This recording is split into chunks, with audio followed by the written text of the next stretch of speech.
Kate. I'm going to be your medical assistant today. So what is your name and date of birth? Say it again.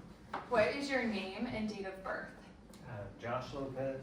I just made 65 the other day. Great. So what is bringing you in today? Can you speak up a little for me? What is bringing you in today?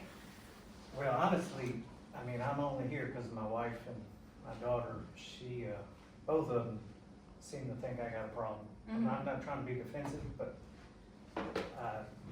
this doesn't make a lot of sense to me why I'm here, actually, but. Well, are they here with you today? Yeah. All right, do you mind if I grab them to come in with us then? It's fine. Okay. They have a lot more to say than me. Okay, so I brought in your wife and daughter. You guys can take a seat. Yeah, so I just wanted to get a little bit more information about what's going on and why Josh is here today. I told them you'd know better than me. So honestly, it's been a really hard past couple of months since he turned 65. I'm away at school, so I'm not with him every day like my mom.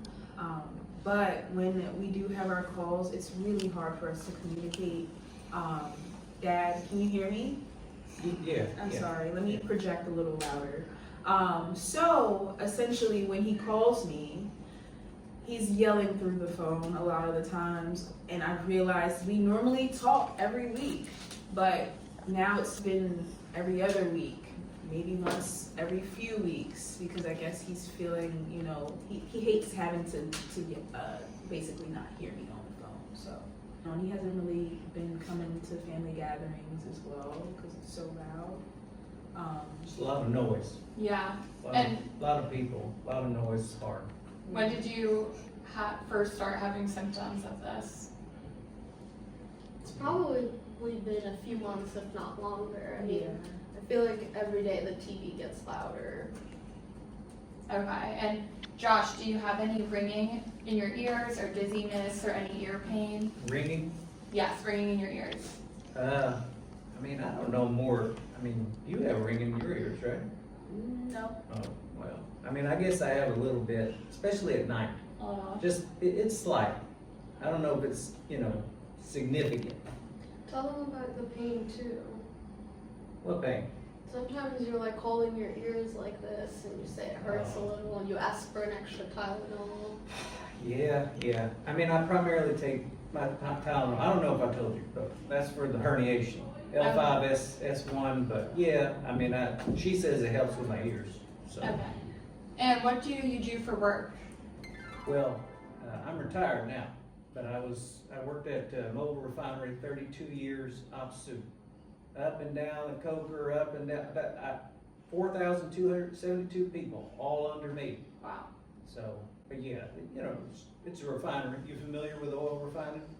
A little bit, yeah. All right. So. And are you taking any medications? No. She's the boss. He always says no. Every morning we go through a cocktail of medications. You're taking quite a few things. I don't know what you're feeding me, baby, but okay. Every day, do you want his everyday meds? Yes. He's Everything taking he's taking. Lasix or furosemide, the bottle says. We take his Tylenol, like we said. Is taking propanolol for his heart. Those are the big ones, and then he always takes his vitamins too and things like that. Okay, that's everything? Got the multivitamin? Yeah. Alright, great. I'm gonna go share this with the provider and they will be in to see you shortly. Thank you. Yes? Hi, I'm Melissa. I'm a nurse practitioner. This is Elliot, also a nurse practitioner. How are you guys doing today?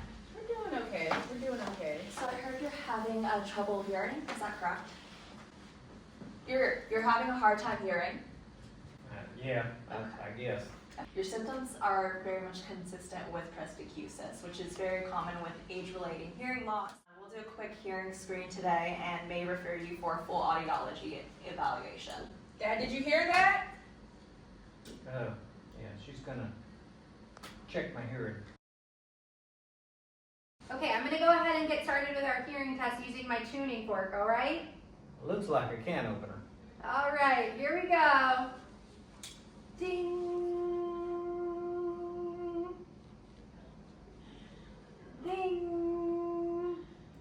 wrong button. All right, thanks so much. Yes, we're gonna, we'll follow up about your test results. Really She couldn't hear did that? it? Yeah. So hearing aids can make a huge difference.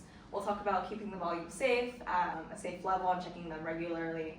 It's also really great to see how like technological advances continue to make hearing aids smaller, easier to use, and more technological advances with Bluetooth capabilities and more. Now, can I ask a question? Go ahead, Dad. Of course. Just on the hearing aids. So first of all, I got a buddy, he uses his Apple Pods, and they have a feature that amplifies, so why can't I just use that? Because I know a lot of people that got the hearing aids right in the drawer, $5,000, $10,000 sitting there, probably helping Steve Jobs know what's going on around the world, and hearing in on people, but, so, do I need hearing aids or no? We totally hear your concerns. I think it's really important that if people have hearing aids, they need to be using them, right? That they're an aid, it's part of why we recommend them. But maybe you all could tell us a little bit about like your goals. Like what would you hope to improve upon in the next few months? Yeah, I think that you are great with technology, but maybe making sure that we're using them correctly. Does that sound like something we could figure out together? Yeah, I could figure out, I ran a refinery, baby, you gotta remember that, but yeah, I could figure it out. So Fast. I think what we like to do is kind of set goals. So we might think about like something that's specific, measurable, something we think you'll be able to achieve in the next few months. And then what we'll do from there is do follow-up and check in and see like, is it working or not? So I think what might make sense is we start trying the hearing aids. And then from there, evaluate like how often are you wearing them? Are they improving your hearing We at all? should try it at our next family party and see how it works for you. And then our next visit, we can tell him how it works and see if it needs adjustments. You all can help him with it would be really important is to keep a log of Okay. like how often you're using them. Are they improving like your hearing when you're wearing them? And we'll also give you some information on care, like how to make sure you're keeping good care of them. I think. Oh, Yeah. I also, can you guys give us a referral for therapy? I honestly, though he won't admit it, I think he may be struggling or on the cusp of dealing with a little bit of depression or a bout of depression. So if you guys could give us a referral for that as well, we think we want to include that in one of our goals. Now, see, I might surprise you, like, I struggle a little bit with all this, and, they're gonna be putting the things in my ear, but, it has been a little hard. One day I hope to have grandchildren, not to put any pressure on you, but, I wanna be able to hear them, right? And, I can't hear her too much unless she speaks up, but, I wanna be able to hear them, so, she's the boss, We have a routine. I'll make sure he's using them every day. Great. Are they easy to use? Yeah, they are. I will say, like adhering to using them, they can take a bit of time, but it sounds like you all are really regimented. And I think the thing that you might notice, Josh, is once you wear them, you might feel completely different, and it might make you feel like, okay, this is worth using, right? she'll help me. She helped me set up the Apple Pods, and Will our Expert. insurance cover this? It's a really good question. We'll follow up on that and make sure we get you some more information. Yeah, we'll go ahead and Okay. schedule a follow-up with you guys in a couple of weeks to check in on how you're doing and with the hearing loss as well. For you two to support him is, supporting the use of the hearing aids is really great, but also if you're having conversations, if you can look straight on, in case the lip reading might support his hearing, turning down any excess noise like background TV. And then when you're out in public, it can be a bit challenging because you can't control the outside noise, but just trying to do that one-on, face-on to help with his hearing and reading of lips. How is he gonna learn how to lip read? Is there like someone that can help us with that? Yeah, we'll be sure to get you a follow-up referral to make sure we get you some additional support. What if this doesn't work?